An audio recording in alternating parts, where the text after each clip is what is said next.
What's up guys, welcome to the channel, and today's video we are going to discuss about virtual environment in Python.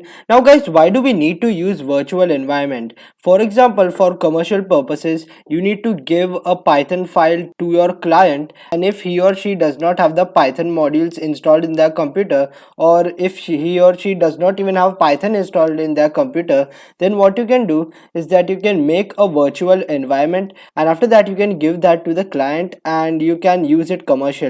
Now for the beginners who cannot understand now what is this virtual environment, guys, you can take this video as a beginner step, and this is going to be a really important video for the beginners as well, because in this video, for example guys, if you are going out and if you are commercially producing your files, then you need to have a virtual environment. And this is a really important step because with the help of virtual environment you can use it yourself as well. If you don't want to use your other Python interpreters, then you can make another Python interpreter and then you can install modules into it, and you can do many things with the virtual environment. So many people must have doubts and they didn't understand what I'm saying right now. So what I'm going to do is that right now I'm going to right click on this, and guys, today I'm not going to use the PyCharm ID, or we are not even going to open the PyCharm ID. So right now I'm going to make a new folder. Yes guys, a folder. And this is the first step in order to make a virtual environment. So I'm going to name this folder as VIRAENV, and then after that I'm going to write it as tut. So virtual environment tutorials. I've just created a short name right here. What I'm going to do is that I'm going to open this file right here, and as you can see my file has been opened. So right now I'm going to press on shift, and after that I'm going to click on right click.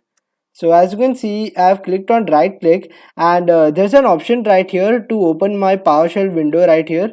So for Linux you can use the shell system, and for Windows you can use the PowerShell. So what I'm going to do right here guys, as you can see my PowerShell has been opened, and I don't know, there's some error in my PowerShell window. So I'm going to open it again. I'm going to click on shift, and after that I'm going to select open PowerShell window here. And after that, as you can see, my PowerShell has been opened inside VIRAENV tut, inside the folder that we just created. So right now guys, why should we make a virtual environment? For example guys, I've made a website that I've made a website named as Code with Ansh, and if I use modules such as Python, sklearn, and many other modules, for example even pandas, in order to recommend the users that come on the website. So what I can do is that I can make a virtual environment, and for example if I don't make a virtual environment and if I give it to my client or my customer that here you can take my website and you can use it for your purposes, and if that person, if he runs that website, and for example if I tell him that hey, you need to install sklearn, and if he installs sklearn, and for example if I have used sklearn 1.0.8 in my website, and for example sklearn have announced that they are going to make new changes in their sklearn and they are going to release 1.0.9, and if that guy, the client, if he installs sklearn, he will get the 1.0.9 model.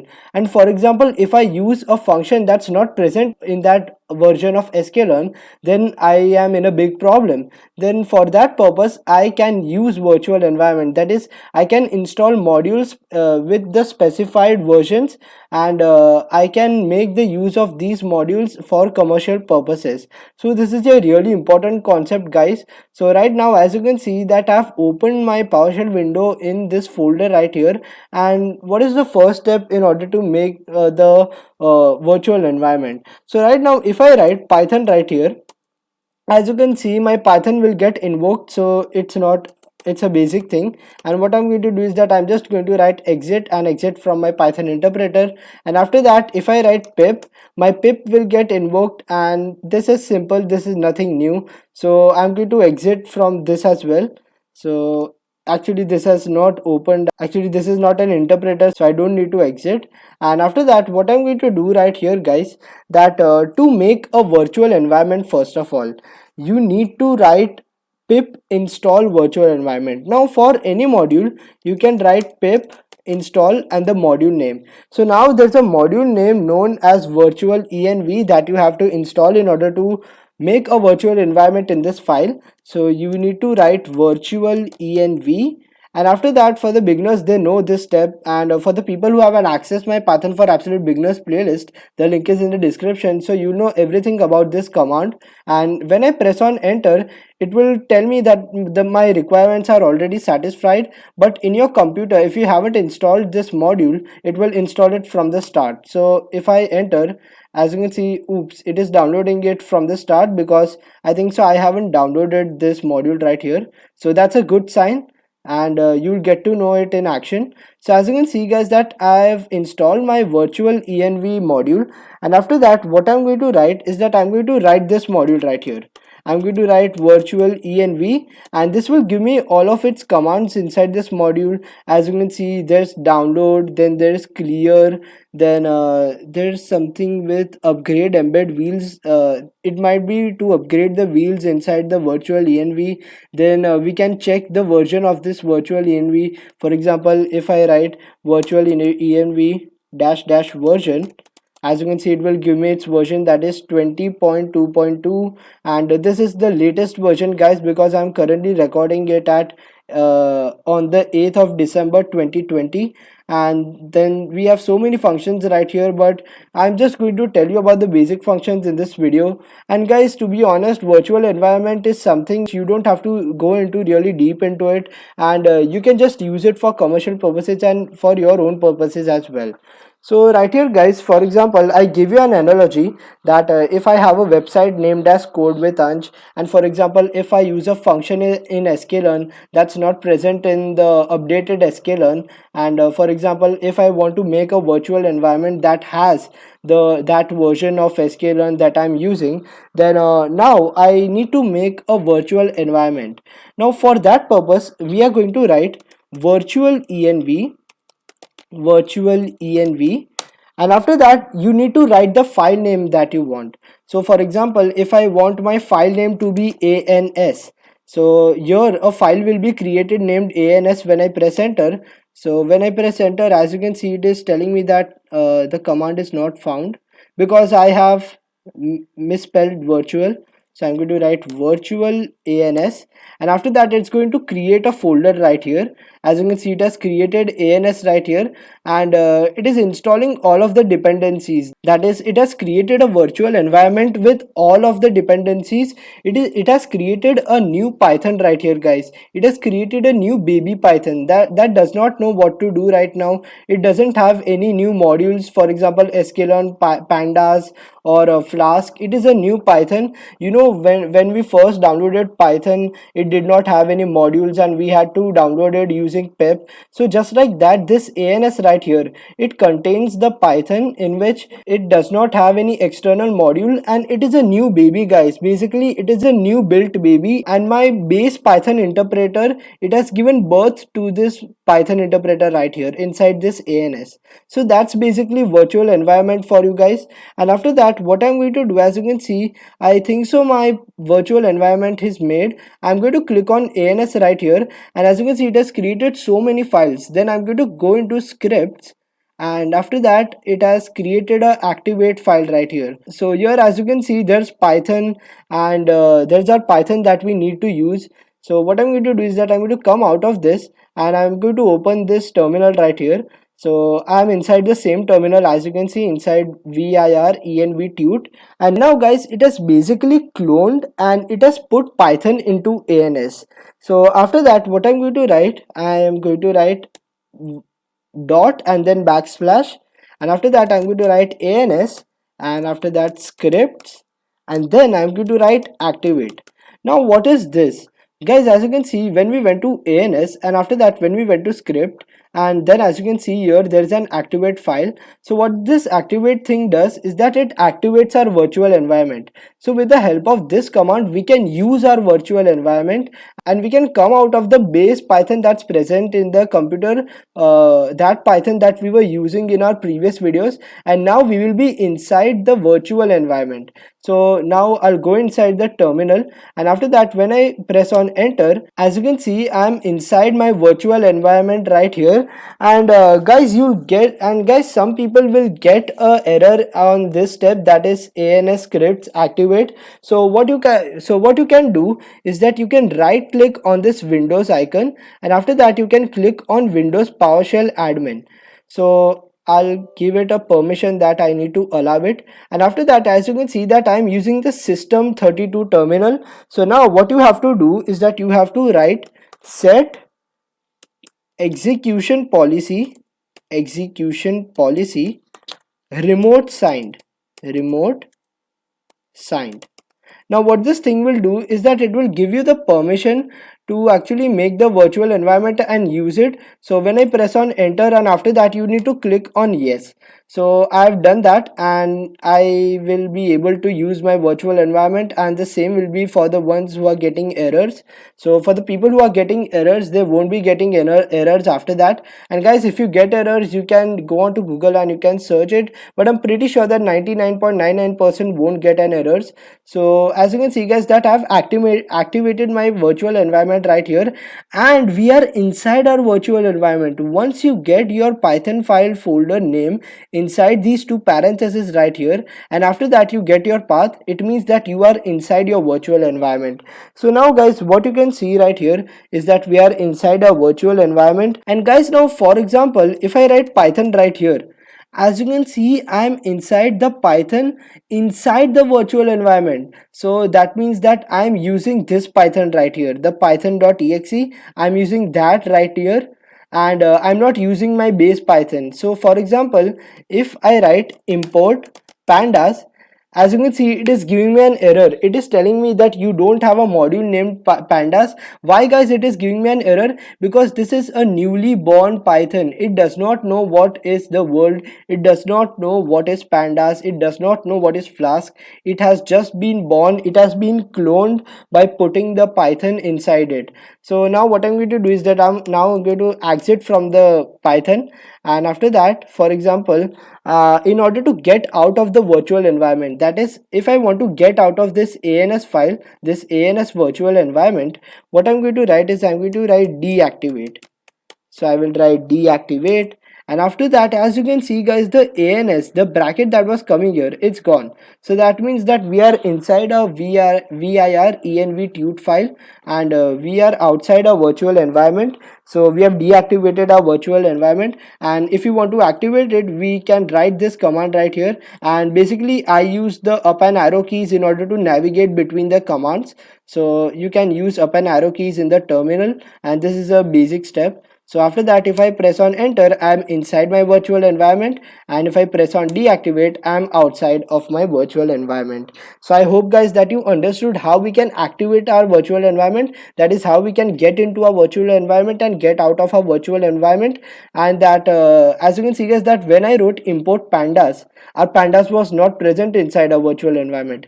So we need to download pandas inside that as well by getting into that, and after that we can use pip install pandas in order to install that module. So now as you can see guys that for example, if I go back to my virtual environment, and if I write uh, Python right here, so I'm inside the Python inside the virtual environment, and if I write import sklearn for example, as you can see, it will also tell me that it does not know what is sklearn, because guys, this is a newly born Python. This is a child, this is a small child. So guys, this doesn't know what is sklearn or pandas.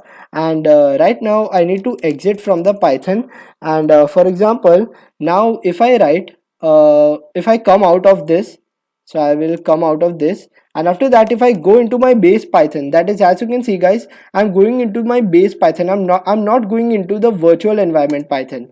And after that, if I write import pandas, I'll write import pandas. As you can see, it is not giving me an error. Why is it not giving me an error? Because it has pandas installed inside my base Python interpreter, but it has not installed pandas inside my virtual environment Python interpreter. And similarly, if I write import sklearn, as you can see, it won't give me an error because I have downloaded these two modules previously.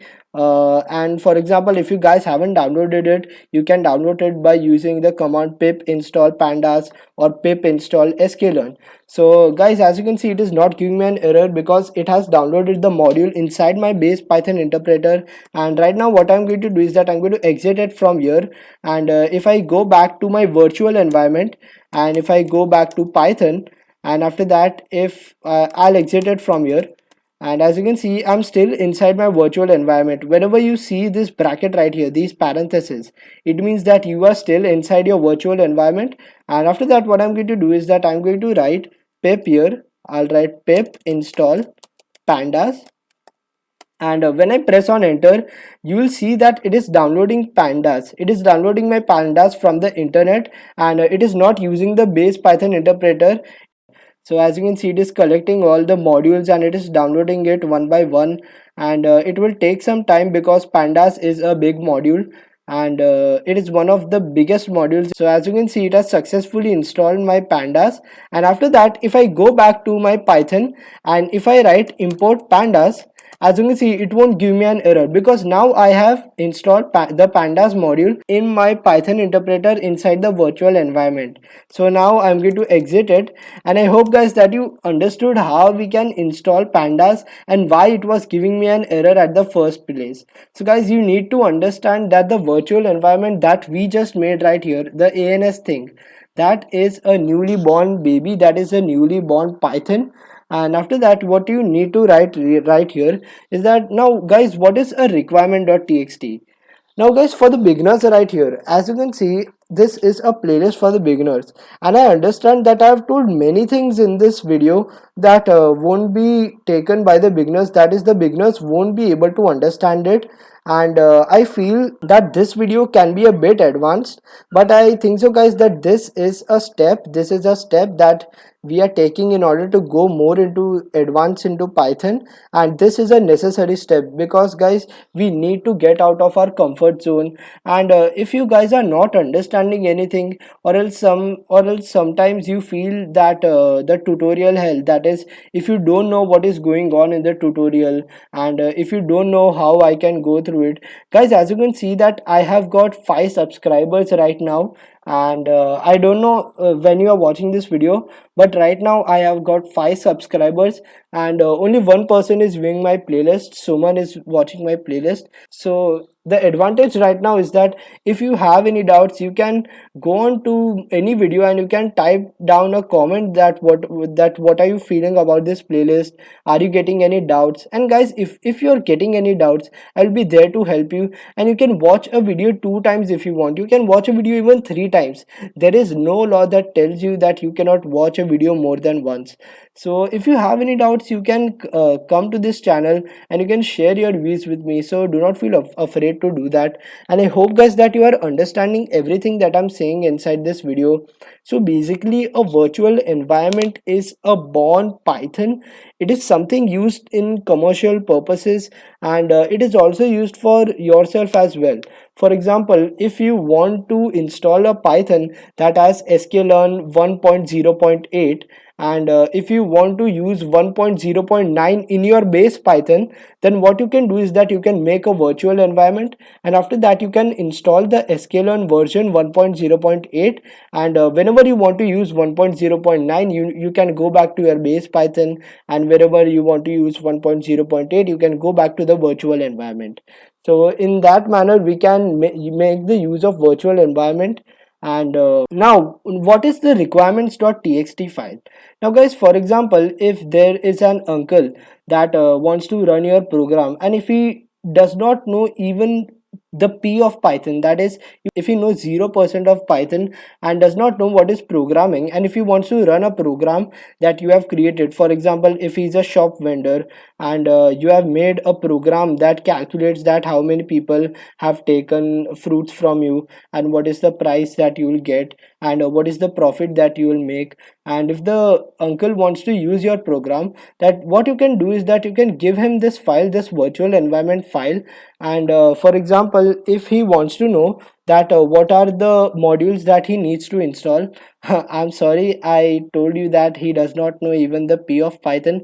But let's take for instance that he knows what are modules, and after that if he tells you that what are the modules that I should install in order to run this program, so for that we need to make a requirements.txt file.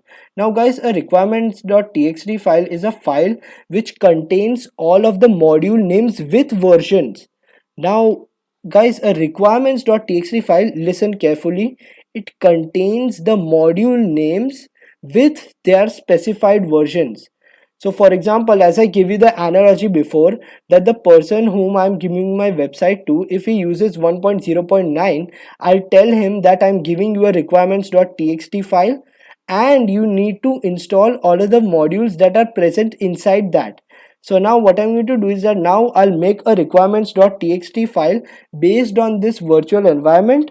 So I'm going to write pip, and after that I'll write freeze, and then I will make a bracket right here, an outwards bracket, and after that I will write the name, that is requirements.txt. And when I press on enter, as you can see, it will make a new txt file right here. And when I open this file, it has told me everything that's present inside this Python interpreter, that is every module that's inside this Python interpreter: numpy 1.19.4 version, pandas 1.1.5 version, then python date util 2.8.1 version. And just like that, these are some of the modules that are present inside my virtual environment Python.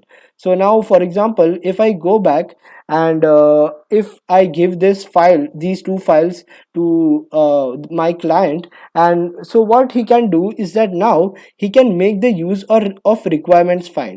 So now if I write pip install -r requirements.txt, so I'll write a dot, and after that I'll write a backslash, and after that I'll write requirements, and I'll tab, and I'll press on tab so that it auto completes everything. And guys, I hope that you understand everything, and I've told everything that about the terminal, that if you press on tab it auto completes, and I've told everything inside my Python for absolute beginners playlist.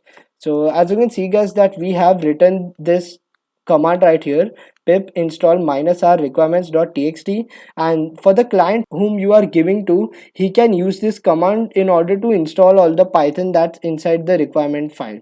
So now he can install the module. So if I press on enter, as you can see, it will give me a requirement already satisfied output, because my Python already has the modules that are installed in the requirements.txt file. So it is going to give me a requirement already satisfied. So now what I'm going to do guys, that in order to show you how we can make the use of requirements.txt, I'm going to come out of the virtual environment. So I'm going to write deactivate, and after that what I'm going to do, as you can see, I have came out of my virtual environment. Now I'm going to create a requirements file for my base Python interpreter. Now I have installed lots of modules guys, you won't believe. I have installed sklearn, pandas, flask, django. I have installed so many modules in my Python interpreter, and then I've used py installer and so many modules. So what I'm going to write is that I'm going to write pip freeze requirements2.txt. I'll write requirements 2.txt, and if I run this command right here, I'll run it. As you can see, it has created a requirements2.txt, and if I open it, as you can see, it has so many modules inside it. And guys, if you are writing a Python program, a Python program contains more than 500 modules in it. If you are writing a program for a company, for example, it definitely contains modules more than 500 or 50, and it contains so many modules basically. So as you can see guys, that there are so many modules in my base Python interpreter, and in order to download that in my virtual environment, what I'm going to do is that I'm going to access my terminal, and after that I'm going to write I am basically going to go into my virtual environment. So I'm going to write uh, .ans scripts activate, and after that, as you can see, I'm inside my virtual environment. And what I can write is that I'm going to write pip install -r requirements2.txt. Now guys, everything that's present inside my base Python interpreter, every module that's present inside my base Python interpreter will be installed in the Python of my virtual environment. So when I press enter, as you can see, it will download everything inside it, and it will take a lot of time right here because it is going to download everything. And guys, as you can see in my requirements 2.txt, as you can see, I've written abls minus pi is equal to 0.10.0, and you can use this command, and then after that you can write pip install and everything, and then you can copy this, and after that you can write pip install absl py is equal to 0.10.0, and the pip will install 0.10.0 module only for absl py. So I hope that you guys understood that this is the version, and you can specify that, hey pip, you need to install the module with respect to this version only. So I hope that you guys understood how we can install modules with the use of the specified versions. So as you can see guys, that all of my modules have been installed. And now for example guys, if we want a virtual environment with all the side packages that we have just downloaded it by using the function, that is by using the command, that is pip install minus our requirements.txt, and if you want a virtual environment that already has all the side packages, so what you can do is that you can write virtual env, and after that you can write minus minus virtual env minus minus system site packages, and after that I'll specify my virtual environment name. So I'll write ans2, and after that when I click on enter, it will make a new virtual environment with all the modules that are present inside my base Python interpreter. So as you can see guys, it has created a new Python interpreter, a new virtual environment. And guys, basically this is not a baby right here, because it knows everything about pandas and flask, and it has everything inside it. But the version that we installed right here, the virtual environment that we installed right here, ans, that was a baby virtual environment because it did not know what is flask and what is pandas. So I hope guys that you understood today's video, the concepts that I discussed in today's video. I hope that you understood every bit of this video. I know this is going to be a bit tough for the beginners, and they might feel that this video is a bit difficult. But guys, you can come back to this video when you want to use your Python for commercial purposes, and don't take this video for lightly. And guys, these are the steps that we have to take in order to reach Python in for advanced level. And for the beginners, I think so that this is a really good step that I have taken and you guys have taken if you're writing it with me. And guys, you should do that. You should write the code with me, because this is not a movie that's going on. This is not a Netflix series or Amazon Prime series. You need to write the Python code with me, and that's how we are going to move ahead in this course. So for the people who haven't accessed my Python for Absolute Beginners playlist, the link is in the description. Thank you so much guys for watching this video. I hope you understood what is Python's virtual environment. Hope you're safe, and I'll see you next time.